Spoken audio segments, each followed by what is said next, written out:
मझी आकाश रे 4 घंटार terror news cut परवर्ती प्रसंग मझी आकाश आतंक भय किए कांदुला कहीं चित्कार करुला और कहीं यात्री प्रार्थना भी करुले 4 घंटा धरी फ्लाई 91 फ्लाइट भितर अति आतंकित अवस्था समय काटिले यात्री हैदराबाद हुबली जाउथबा फ्लाई 91 एयरलाइंस गोटे फ्लाइट रे ये दृश्य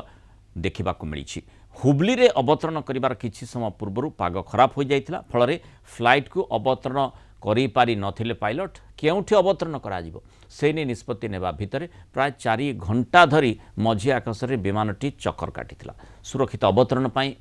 गोड़ मुंड एवं शिवमोगा समेत विभिन्न अंचल पर प्राय 4 घंटा धरी माने आमे जदि देखिबा जो अंचल गुडी करे मुनगोड दावनगे एवं जो भली भाव में शिवनगा कथा कह से सबू अंचल उपरे यह 4 घंटा धरी चक्कर काटिथिला तेबे शेष में बेंगलुरु एयरपोर्ट रे विमानटी सुरक्षित भाव में अवतरण करथिला गोटे आश्वस्तिकर सूचना पाइथिले यात्री दिन 3 उड़ान भरथिला फ्लाई 91 फ्लाइट 4:30 हुबली रे अवतरण करिबार थिला किंतु 7:30 बेंगलुरु एयरपोर्ट रे ताहा लैंडिंग करथिला शेष में यात्री माने आश्वस्ति प्रकाश करथिले। आम आलोचना करवा ए संपर्क में जे कौन होई पारे फ्लाइंग ऑफिसर राधेश्याम मिश्र जोड़ी स्वागत करवा आलोचना को जो भली भाव में फ्लाई 91 जो विमानटी ए प्रकार स्थिति भीतर को टाणी होता ता पछरे कौन कारण थाई पारे जो खराब पाग कथा कह कौन सी सुजोग न थाए एठी बिल्कुल 4 घंटा धरी यात्री को एभली आतंकित अवस्था रहिबा को पड़ी थाए कौन सी प्रकार जदि यांत्रिक त्रुटि ता भीतर देखागला ताहले तो सांघातिक स्थिति हो जिवो। देखो नंदबाबू एटा तो भूल है डेफिनेटली एटा पायलट आज वेल एज जो ग्राउंड कंट्रोलर हुबली रे एटा तांकर मिस्टेक कहना जतले बेंगलुरु से माने सॉरी जतले हैदराबाद रू से माने टेक ऑफ करथिले तांको वेदर क्लियरेंस मिलिथिला हुए तो हुबली रे पहुंचला कि आजिकली खरा दिन चलती ट्रॉपिकल वेदर किसी माने साइक्लोन भाया किसी हाई विंड बा मेघ जदि पड़ी आसथिबो हुबली एयरपोर्ट रो चारिपट जाक जदि वेदर क्लियरेंस नथिला ताको लैंड करिया को देबेनी कला लैंड कले हाई विंड फिंड थिले क्रैश फ्राश हे जिबार प्रॉब्लम थाए तेणु एमाने सेही क्षेत्र रे आइदर बेंगलुरु को फेरी आसीबे बा नियरेस्ट एयरफील्ड रे लैंड करि जिबा उचित किंतु एठी ग्राउंड जो कंट्रोलर अच्छी से बोधे या अच्छा रही तो 10-15 मिनट भितर यहाँ कटिଯିव तापर तुम लैंड कर तेणु सी भितर चक्कर लगे ऊपर किंतु 10-15 मिनट बा आधा घंटे जदि इमती घंटा घंटा चलो ताले वेरी अनफॉर्चुनेट कहीं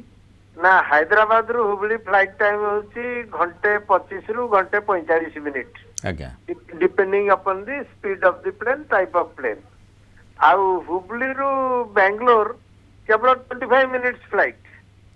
तेणु जदि 25 मिनिट्स डिस्टेंस पर बेंगलोर एयरपोर्ट अच्छी आउ जदि इठी वेदर खराब होईची आउ जल्दी वेदर टा ठीक हबार संभावना नहीं घंटे 2 घंटा भितरे ताले चारिपट जाक उड़िकी टर्बुलेंस भितर पैसेंजर माने भी हैरान आउ इटा रिस्क भी एयरप्लेन उड़िकी फ्यूएल जलेबार कौन सी कारण नथिला ये गोटे छोट एयरक्राफ्ट स्वाभाविक भाव में सेठी बेसी माने जो टर्बुलेंस आसी थाए बा कौन सी खराब पागरे प्रतिकूल परिस्थिति रे लैंड करिबार टिके बेसी विपदजनक होई थाए कि छोट एयरक्राफ्ट रे। हाँ हाँ डेफिनेटली देखंतु आपण जतले टर्बुलेंस आस्ते तो टर्बुलेंस तो आकाश रे फील हबो किंतु धर वेदर बिल्कुल खराब हो जायछि धर रनवे देखा जाउनी डस्टी विंड चलीछि विंड बड़ जोर रे बहुछि ताले कौन हम ना आप लैंड कला समटाइम्स एयर क्वालिटी ठेली रनवे रो साइड की पड़े जाई पारे ये सब रिस्क अच्छी कि जदि वर्षा होतबो हेवी वर्षा होतबो रिस्क अच्छी एठी कोन ग्राउंड स्टाफ पचारि नथिबे पायलट को आपन को पाखरे केते इंधन रहिछि कि भली भाबरे केते समय आपन आकाश रे उड़ी परिबे से संपर्कित निश्चित भाव में सूचना आदान प्रदान हेइथिबो सेही आधारे उभय निष्पत्ति नै थाई पारंती करेक्ट किंतु ग्राउंड स्टाफ हुए तो कहते अच्छा 10-15 मिनट फ्लाइंग करो वेदर क्लियर हो लैंड कर पायलट भी से भाभी नहीं तेणु बुली बुली बुली बुली 1.5 घंटा ऊपर बुलिले 3 घंटा इट इज वेरी अनफॉर्चुनेट क्या पैसेंजर मान तो आंसियस हे तापर जदि वेदर खराब अच्छी टर्बुलेंस मिस होइतो पैसेंजर मानकू असुविधा होतुबो पुणी सेमाने भाई ऊपर उड़ुचंती गोटे रिस्क पर्सपेक्टिव देखा गले तो कौन हम तांकर माने अंततः जेतेबेले आकाश रे मझी आकाश रे जो यात्री माने रहिछंती तांकर जो विपज्जनक स्थिति भितर को से टाणी होती मनरे जो आशंका आतंक सृष्टि होची तार उत्तरदायी किए हेबो ये ही सबुठ बड़ प्रश्न सेमती लगुच जे बिल्कुल कहीं चिंता ही करू नथिले से माने जेतेबेले 4 घंटा धरी आकाश रे मझी आकाश रे बुली चली एवं कौन प्रकार सूचना भी बोधवे से पाखे प्रकृत ढंग से निश्चित आसी पारुनथिबो जोथिपाई से माने आतंकित अवस्था रुथिबे जहाँ जेतिकी पायलट सम्यक सूचना तांकू देउथिबे। बहुत बहुत धन्यवाद फ्लाइंग ऑफिसर राधेश्याम मिश्र आलोचना रही मतामत रखिथार।